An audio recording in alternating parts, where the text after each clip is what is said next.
যখন আজান হয়ে যাবে সব কাজ কাম বন্ধ করে দিয়ে দৌড়াও নামাজের দিকে। কিসের দিকে? আরো জোরে বলেন। আর আমরা হাদিস শুনেছি এতদিন যে নবীজি জানিয়েছেন কেউ যেন নামাজের জন্য দৌড়িয়ে মসজিদে যাবা না। শোনেননি? শুনছি মানে কি? এটাই সঠিক হাদিস। মুসলিম শরীফের হাদিস হচ্ছে কেউ যেন মসজিদে দৌড়িয়ে যাবা না নামাজ পড়ার জন্য।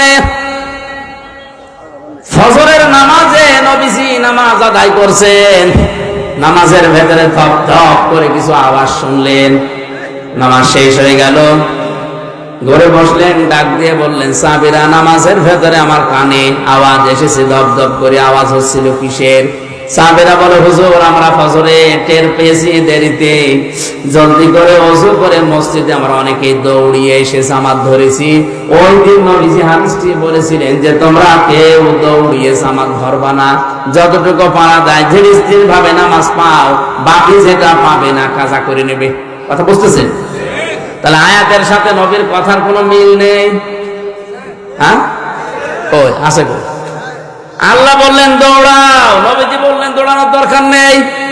আল্লাহ দৌড়াতে বলেছেন এই কারণে আপনার যেন নামাজ গুরুত্ব দিয়ে, যখন দুনিয়াতে নামাজের সিস্টেম চালু হয়ে যাবে, আজান হয়ে যাবে, সব কাজ কাম আপনার জন্য এখন বন্ধ। আল্লাহ এইটা বোঝাতে চেয়েছেন যে কাজ কামে লিপ্ত থাকতে গিয়ে যেন আল্লাহ নামাজের জামাত শেষ হয়ে না যায়। এজন্য আগে থেকে প্রস্তুতি নাও, আগে থেকে তোমাকে নিজেকে প্রস্তুতি করো, অন্তত মসজিদের সাথে তোমার এই জীবনটা, তোমার অন্তরটা লটকিয়ে রাখো। কিয়ামতের কঠিন ময়দানে মানুষ যখন পাবে ঘামের ভেতরে হাঁটুডুবু খাবে, ওই সময় আরশের ছায়ায় যাদেরকে স্থান দেব তার 4 নাম্বার তারা যারা দুনিয়াতে নামাজ পড়তে মসজিদে যায়, বের হয়ে গেলে আবার কখন যাবে এই ধারণায় থাকে। জোরে বলেন সুবহানাল্লাহ। আমরা এই কাজ কারবার গুলো একটু আদায় করি।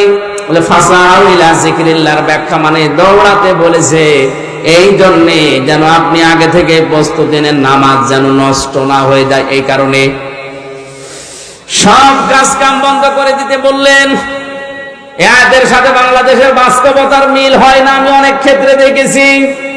আল্লাহ বলছেন দৌড়াও নামাজের জন্য, সব কাজ কাম বেচা কেনা দোকানপাট যত কিছু আছে বন্ধ করা লাগবে। কে বলছেন?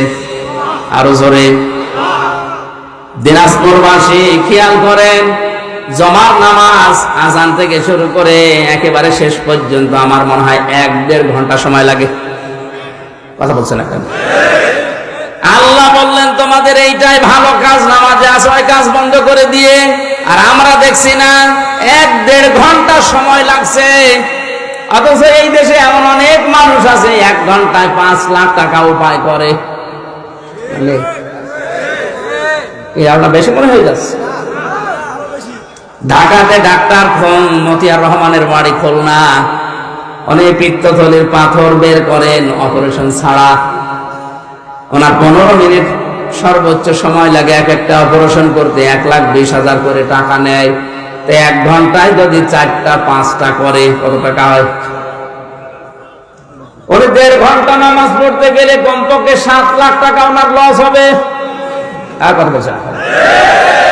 এখন উনি যদি এই আয়াতের প্রশ্ন করে আল্লাহ তোমার সাথে তো আমার বাস্তবতা মেলে না, তুমি বলছো যালিকুম খায়রুল লাকুম, এইটাই ভালো কাজ, অথচ আমি দেখলাম না নামাজ পড়তে গেলে আমার 7 লাখ লস।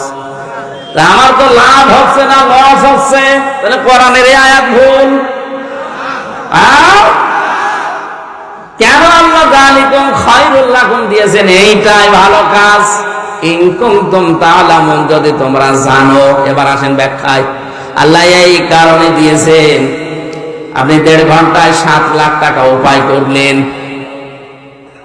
যে সমাজে নামাজ নেই, নামাজের শিক্ষা নেই, হাসপাতাল থেকে অপারেশন করে 7 লক্ষ টাকা ব্যাগে নিয়ে আপনি ব্রিফকেসে ভরে যাচ্ছেন বাড়িতে, 1-1.5 কিলোমিটার দূরে মনে করেন বাড়ি।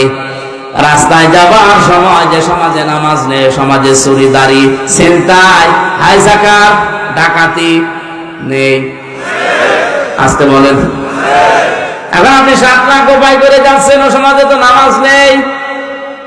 আপনার টাকা নেওয়ার সঙ্গে সঙ্গে বাড়িতে যাওয়ার রাস্তায় যদি ছিনতাইকারী ধরে, যদি চাই, আপনি দিতে না চাইলে আপনাকে মেরেও ফেলতে পারে। আল্লাহ এই কারণে নামাজের গুরুত্ব দিলেন, কারণ নামাজ যদি কায়েম হয়ে যায়, নামাজের শিক্ষাগুলো যদি ব্যক্তি, পরিবার, সমাজ, রাষ্ট্রে এসে যায়, 7 লাখ না 7 কোটি টাকা সঙ্গে নিয়ে গেলেও তোমার মনে আল্লাহ ছাড়া আর কোন চোর, ডাকাত, হাইজাকার, ছিনতাইকারীর ভয় থাকবে না।